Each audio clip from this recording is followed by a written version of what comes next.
Good morning and welcome to America's Home Cooking. Today I am going to make some seasoned sausage. Now you don't have to make them in lengths. You can make them. I remember my mother, she actually made patties. She'd buy the meat. And I remember going to the butcher and he already had it seasoned, but it was just laid out as ground meat. And you could get as much as you want, but when you went home, you were responsible for shaping them into patties.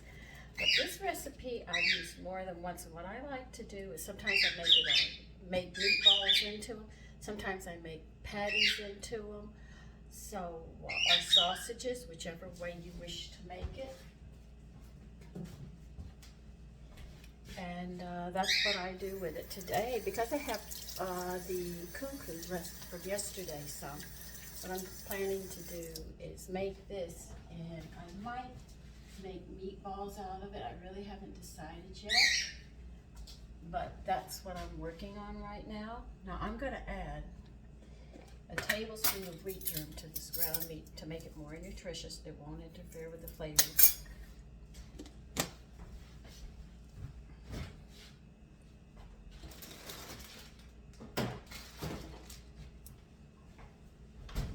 I definitely want to add an egg into it.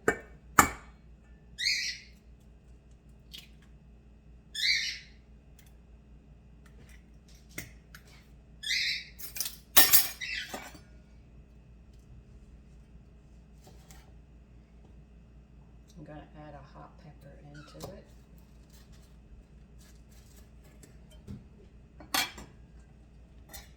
It's that time of the year now. I can sit there and start making a post. Take and bury my peelings and stuff. I have enough stock for the summer, I think. So now I'll take all these peelings and stuff I was collecting for the winter, and I will bury them into my garden and feed the yard. Instead of having to buy fertilizer and everything, I will just bury it. And let, as they say, Mother Nature take her course. So I'm putting one chili pepper in here. I don't want it too hot, but I do want some heat to it.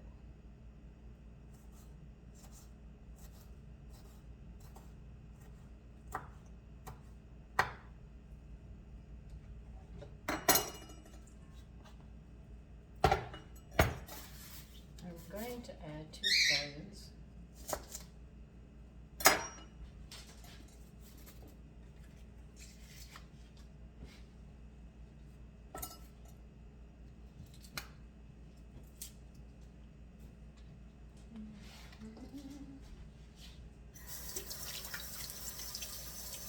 You would not believe it. You start adding seasonings and stuff and make them into patties. I mean, you can come up with some wild tastes that are just out of this world. And then if you use your stock that you've created and make the gravy, it comes up to be a really nice dish, full of flavor. I mean, you don't have to look for flavor, it's all in there.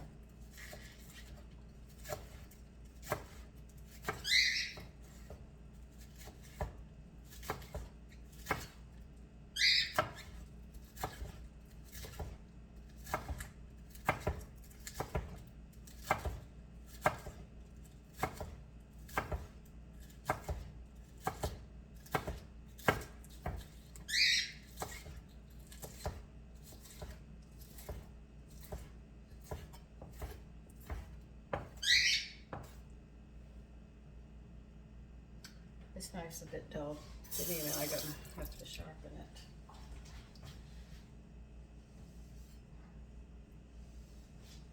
Somebody must have used it and didn't sharpen it.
Now you know they add fillers when you buy a sausage at the store.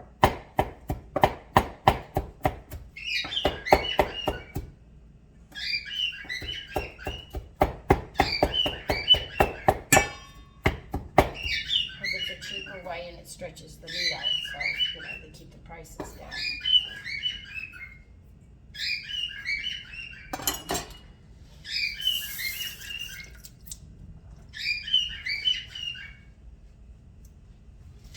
Now I'm going to add a half a teaspoon of salt. Now I don't know if that's going to be enough. I'm just going to swing with a half a teaspoon and that's it. And we'll see when I cook them if we have to add more. I'll find out. Oh,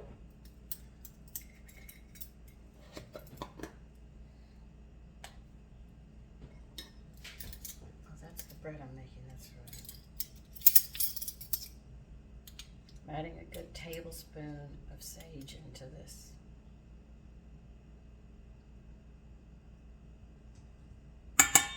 And we might add more, I'm not sure yet.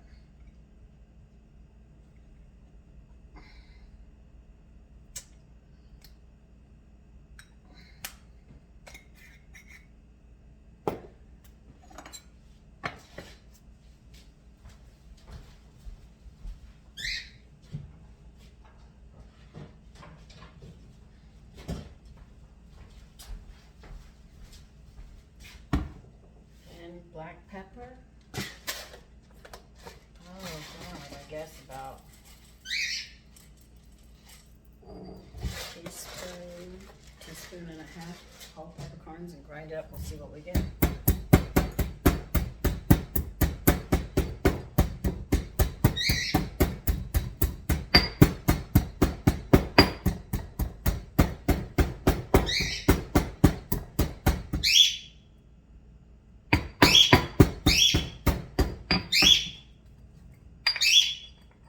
Yeah, that's about a teaspoon and a half. I was right.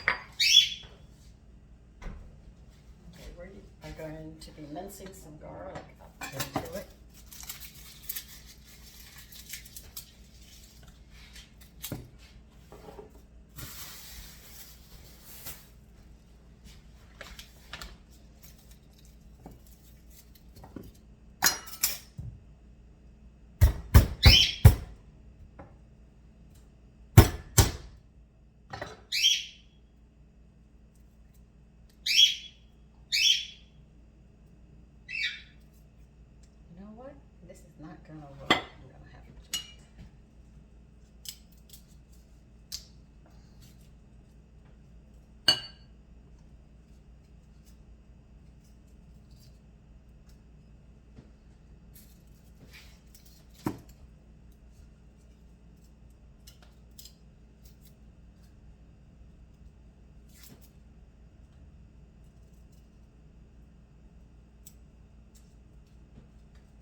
Now I'm putting in, let's see,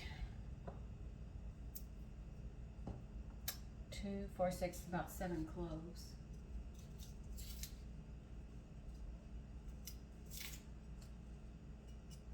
I have big and small here, so we're going to be using a lot.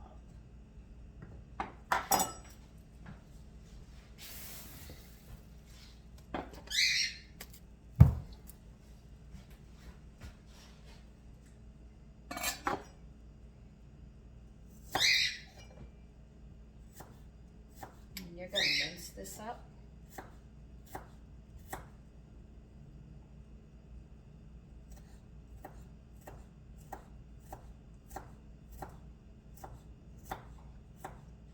So when I was a little girl, sausages just didn't come in links except for the little tiny breakfast ones. But the other sausages and seasoned sausage and stuff was actually laid out and behind the counter by the butcher. You just ordered by the pound what you wanted, and they would make patties in the morning, not sausage links.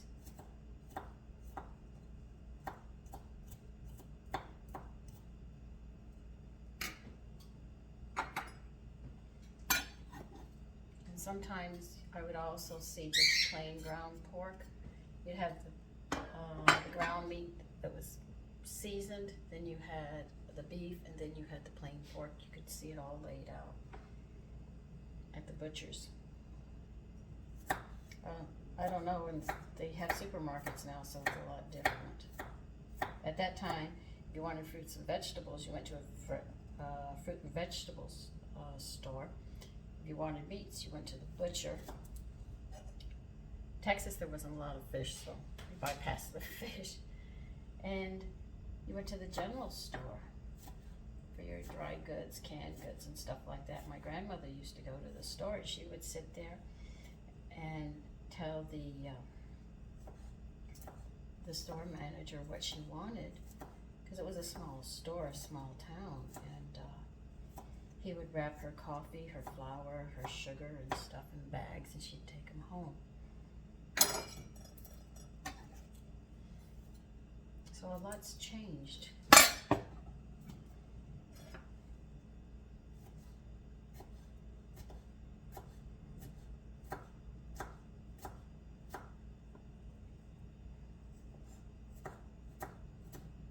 My grandmother canned, and in the barn, she had a big frame. She used to keep her quilts that she was making. She'd have it all pulled, and she would go out there and stitch. You didn't have electricity there, so she used a kerosene lamp to take it out to the barn. And you could see her canned goods when you came through the side barn door. You'd see her canned goods on the side there. So, in spite of what everybody said, I think that was a good time. I grew up getting to know the old way and the new way.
looks like a lot of garlic.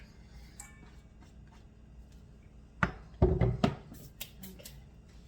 Now I'm going to talk about soy flour, S-O-Y. A lot of people don't know that this flour is a complete protein, which is really nice. It's like breadfruit. It is a complete protein. It's got a lot of protein grams in it. And this is going to be like a filler to go with this, to hold it together. I think I'm going to put in 1/4 of a cup to a pound, which is about 4 tablespoons. Well, it is 4 tablespoons that I'm talking about. All right, now I'm going to mix all this together.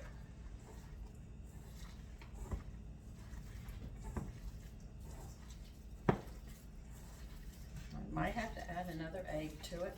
I don't know yet.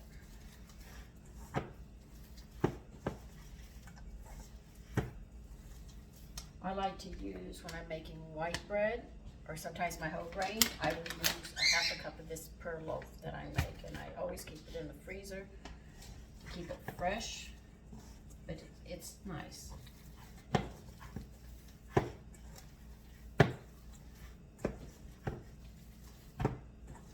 So if you want extra protein, add that into your bread. You will not be disappointed, as they say, because I do use it.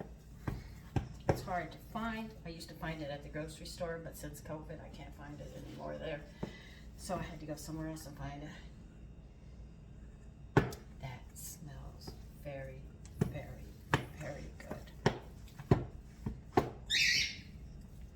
And it's binding together well. You see how it's binding? Now this is going to sit for a while. I'm going to put it in another bowl and let it sit. I haven't decided how I'm going to serve it yet. If I want patties, or if I want to make them in meatballs, but I am going to serve them with the cook like I told you.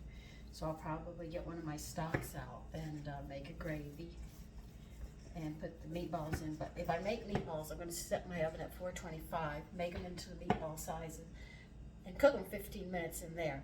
Then I have them all ready, and I don't have a big mess on the refrigerator or anything. I can't get over that. This really smells good. But if you like a treat, you could add some beer into it. That would not hurt, or some wine. Or if you want to use some other seasonings, you can. So I'm going to let this sit. I know it's a bit dry. I keep on thinking I should add another egg to it because of the soy flour. So let me get another egg. It does smell really, really, really good. Let me open this up some so I can get another egg in here.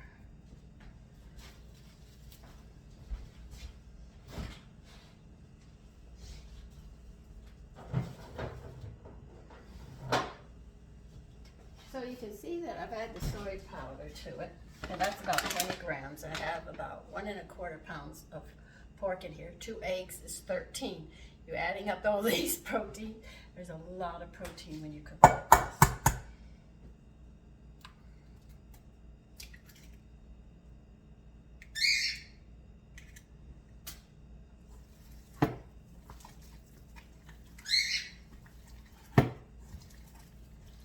Now, if you're going to fry them in patties, you can shape them into patties, and then, because you don't want the meat to get really, really hard or anything or burnt, what you can do is you can add, if you have wheat germ or breadcrumbs, attach your patties into them before you put them in the frying pan.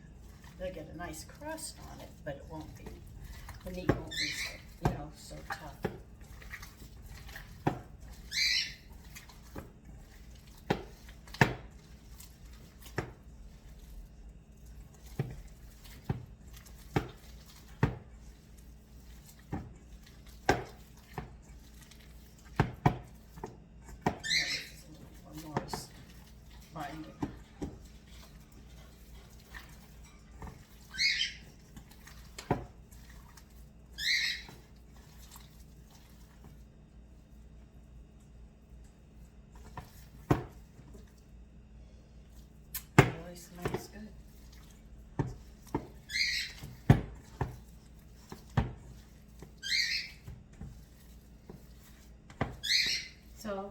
sausage gets too expensive at the store, you can buy ground pork and you can make your own and season it any way you want. It doesn't have to be sage sausage. I just like the combination of the garlic and sage that I put together here.